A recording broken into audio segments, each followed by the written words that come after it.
Hi everyone. I'm making a video about a Weakaura that I've been asked a lot about that I can sympathize with how difficult it may be to set up or how confusing it is.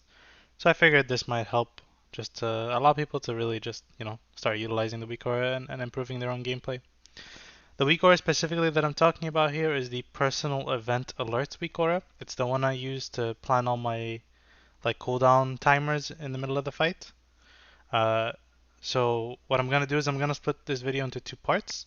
First, I'm gonna cover this setup of the Weakaura and show you how to do that. And then in the second half, I'm gonna show you the prep that I do before my fights. And the second part is just if you're curious. It's not really, for most people, unless you're pushing very high-end content, it's not gonna help you much, I don't think. But if you're curious, feel free to watch. But yeah, so part one, this Weakaura here, I'll show you an example of how it plays. You can just set up a bar so it does a timer for you, and it will tell you like, oh, like invis. I kind of ignored it here, but say like evocate, and then like I'll know to evocate here. And this is not like a bot or someone else telling me. This is my own timer that I'm telling myself, and I can send my own messages in the fight. So how does that work? First, if you want to access the Weakaura, I will be posting a link of it in the description. It's all also posted on Discord, but once you import it, you're basically gonna see this. It's the main ad. It's the main Weakaura. See a bunch of the children of the Weakaura. The most important one here is timed example. What you need to do here is you're gonna right click it and then press duplicate, and then it's gonna make a second copy, and then I'm just gonna call it test.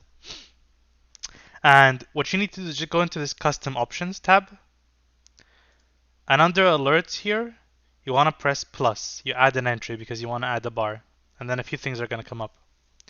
First, it's timer and display duration, and then icon and message. Message, I'm just gonna say like testing, and then icon, if you want an icon of ability, just type the spell name or the spell ID of the ability, or 0 if you don't want an icon. So I'm just gonna say Rune of Power. And then the timer is the most important one here. So the confusing part about this is that you need to add these up to output the seconds you want in the battle. So let's say you want a timer for 10 seconds into the fight, but you want the timer to appear 5 seconds before the thing, right? So you can see it for 5 seconds and then be like, oh, okay, I'm gonna probably do this at the end of the 5 seconds. So if you want the timer to actually finish at 10 seconds, you'll put timer for when it's starting at 5, and the display duration is 5. So it will appear at 5 seconds into the fight, and then it will essentially tick for 5 seconds. Let's say you want it for 2 minutes into the fight, which is 120 seconds, right? So instead of doing 120, you would do like 115 and then 5. So it will appear at 1 minute 55 seconds, which is 115 seconds in the fight. And then carry on for 5 seconds, and at the end of the 5 seconds, it'll be 2 minutes, and then that's when you use your ability, right? So if I show you in the video, for example, um, whatever this timer is here, like MI, then surge cast further, I want that timer to finish at whatever it is. I want to say it's like 1:30 if I recall correctly. So if it's 1:30, then that means that this timer appeared at like 1:24, and then I had it tick for 5 seconds or 6 seconds. Sorry, I actually have it set up at 1:29. So yeah, like it appears at well, if you let's just say 1:30 for simplicity's sake, it'll be like 90 seconds into the fight that I want it to finish. If it's a 6-second timer, then it's 84 seconds that it appears. So you would put 84 and 6. In fact, I can just show you the example here. 83 and 6. So 129. But yeah, and you just do that. If you want to play a sound, you just play sound on show. It just makes like a ding noise and nothing else. Or you can put no sound, or you can play sound on hide, so that's like when it's done the timer, right? And then after you've set this up, you just add entry for it to put another one. That's it. These arrows, moving them down and up, is just for like organization. So if I show you my Tarot CDs, I don't think it's organized. Yeah, like all my evocation timers are at the bottom because I added them last. But my Dathia, for example, I added my evocation in between. So now when I look at this, I know my sequence, right? Like I know I'm gonna surge, then mini, then MI Surge, then Invis, then Mini. Like I know the sequence of what I'm gonna do. I just don't see the timers here, but when I click into them, I can. Whereas for Teros, it's kind of all over the place because it's a little messier for me. But the actual timers are all that matters for when it's in combat. After you set this up and you've done multiples of them, right? The most important thing you need to do is go into load, and then you need to scroll down to encounter ID and instance difficulty. So if you want the timer to only appear, let's say on Teros Mythic, you would set instance difficulty to Mythic. And then encounter ID, if you hover over it, it will tell you each of the IDs. So I'm going to look down the list and say, okay, Vault of the Incarnates. Where is it? Okay, it's like the second one and also the last one for some reason. I don't know if they put it twice. But Teros is 2639. So you tick that and then write 2639 and then press OK. And the idea is you want to make a duplicate of timed example for each of your fights. And then set the encounter ID based on that fight. So for example, if you see here, like this is my Anduin timers from all the way long ago. I have like a bunch of shit here. And then if you look at the load conditions, it's encounter ID 2546, which is Anduin. It doesn't show here because it's old. But Mythic, I have Aeronog cooldowns 2587, and they're all like different timers. Yeah, and you just go through it like that. It's fairly basic. It's not hard to use. The trickiest thing is make sure you get the timer and display duration set up properly, right? So remember, like what I would do is I say, okay, I write down all the timers that I want to like pop my cooldowns on. So let's say I'm gonna start runing from my Touch of the Magi mini burst at 2 minutes, and then I want a 6-second heads up. So I'm gonna say, okay, 2 minutes minus 6, which is like 1 minute 54 seconds, which is 114 seconds. So I'm gonna say, okay, 114 seconds for timer, and then display duration is 6. It will finish at 120. So then, I know to rune at 2 minutes. And most importantly, remember as well, like when you're setting it up, I mean, it's up to you how you want to set it up, I guess. But I do advise to do what I do, which is your sequences are set in stone, right? Like your burst sequence. Like you're always going to do Rune, Radiant Spark, and then blah, blah, blah, blah. So I just count the number of global cooldowns. So if I want my Touch of the Magi to explode at like some time, that some time is 20 seconds roughly after I start casting my Rune. At least with my level of haste, it's 20 seconds. So if that's the case, if I want my touch to explode at 1 minute 20 seconds, then I will say start rune at 1 minute, right? So then I'll do the timer for like 55, 5, and then it will just say rune of power, and it will or icon rune of power, and it will just say like start surge, which means like start surge sequence or start touch sequence. Yeah, that's that. So if you're just looking to do the Weakaura, that's all I have for you here for now. But if you're going to want to look at my preparation, I'll show you that in a second. But just a little note as well. I know there are these other trigger Weakauras. Don't touch them. I haven't played with them yet. You can feel free to do so. It's not bad. I just haven't done it myself. But yeah, feel free to do so if you will. Let me know how it works. I'm curious if you utilize it. But also, don't touch any of the trigger stuff. Like, don't touch any of this. All you do is work in custom options. Just duplicate the timed example for each fight and do your timers like that. And don't touch anything else other than the load conditions. Okay? But yeah. If it's just the Weakaura you're interested in, thank you for watching. But otherwise, I'm gonna show my prep now. So, you might ask yourself, okay, how do I prep for a fight? Now, if you're raiding at like a cutting edge level barely, or an AOTC level or something, usually your best bet is to like go on to a website called, I think it's Lorgs. Yeah, Lorgs. LORRGS.io.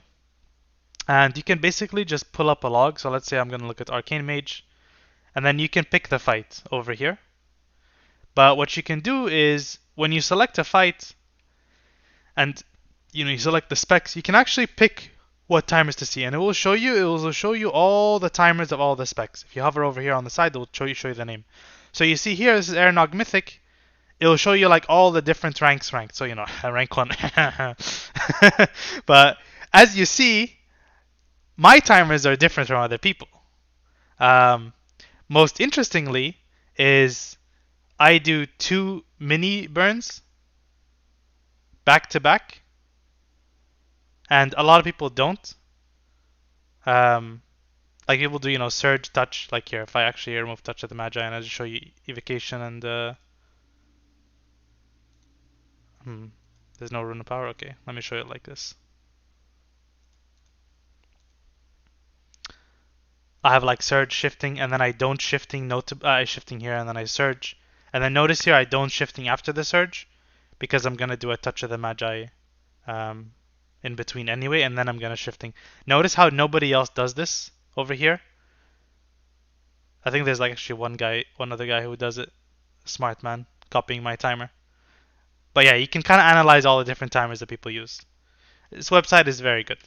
You can do it on the other fights as well. If you go to Dathia, you can set it from Mythic to Heroic as well over here.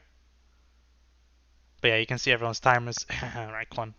But you know what I mean. You can see how everyone uses their cooldowns effectively. As opposed to if you're raiding at a higher level or you want to be creative or give yourself a challenge, do so at your own risk. This is what I do.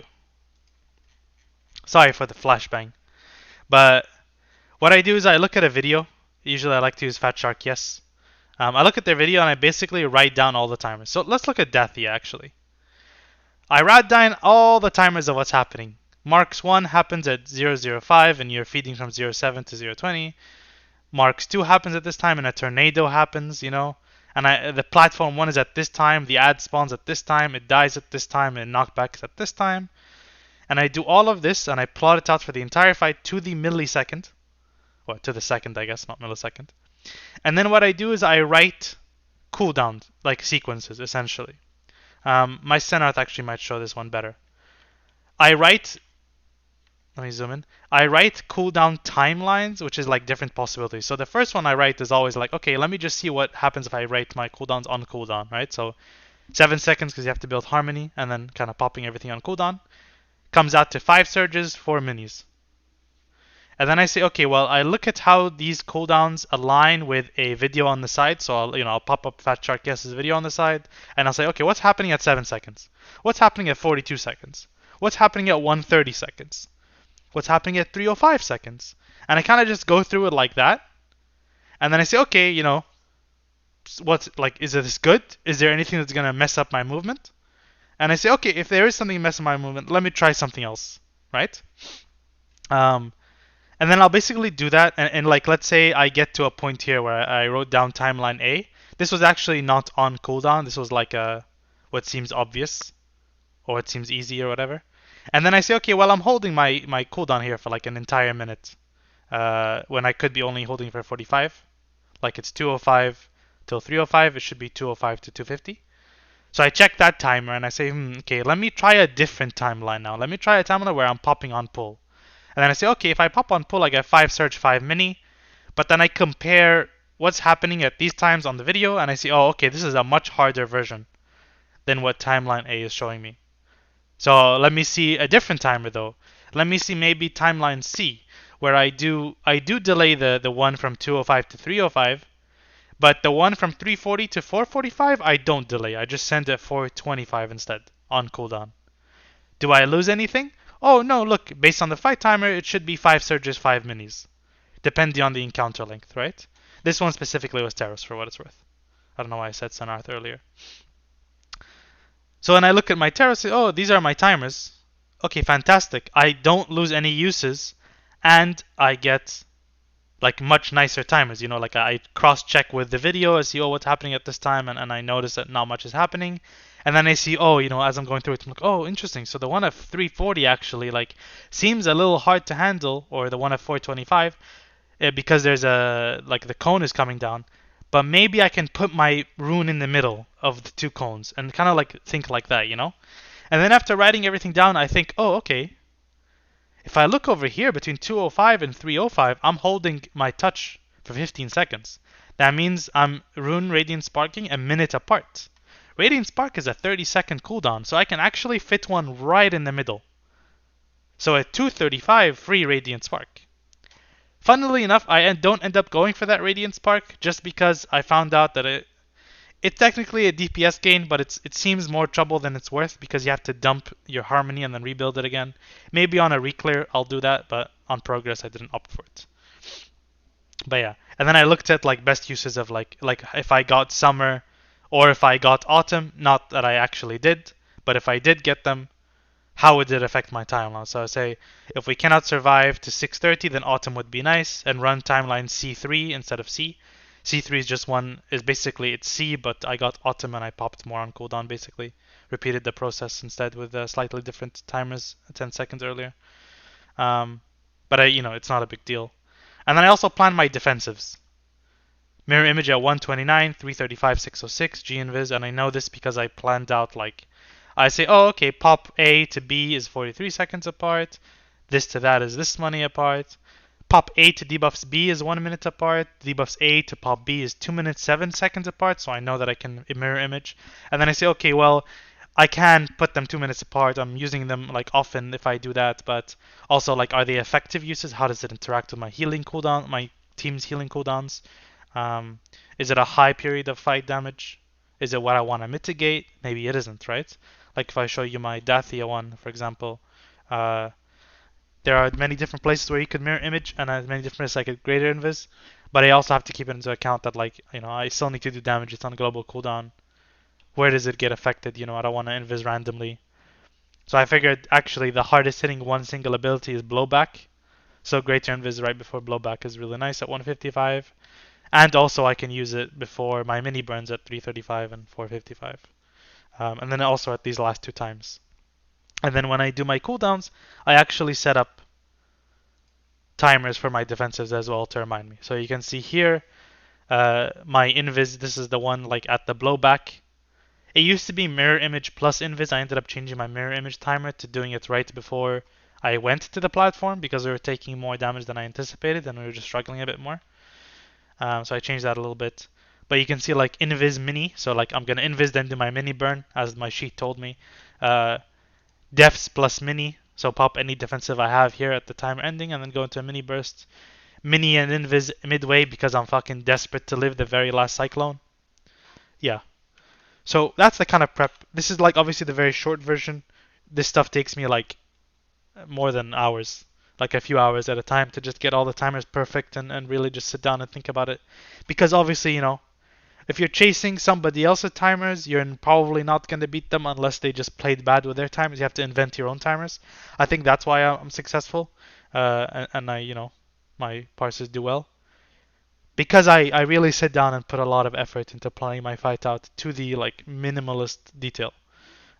Really think about everything. But yeah, that's pretty much all I have for today. Thank you for watching. I'll be back with another video next time, hopefully on some of the other fights. But I hope the Weakaura helps. I'll be linking in the description below, and I'll actually link the Lorg's website in the description below as well. But thank you. Have a good day.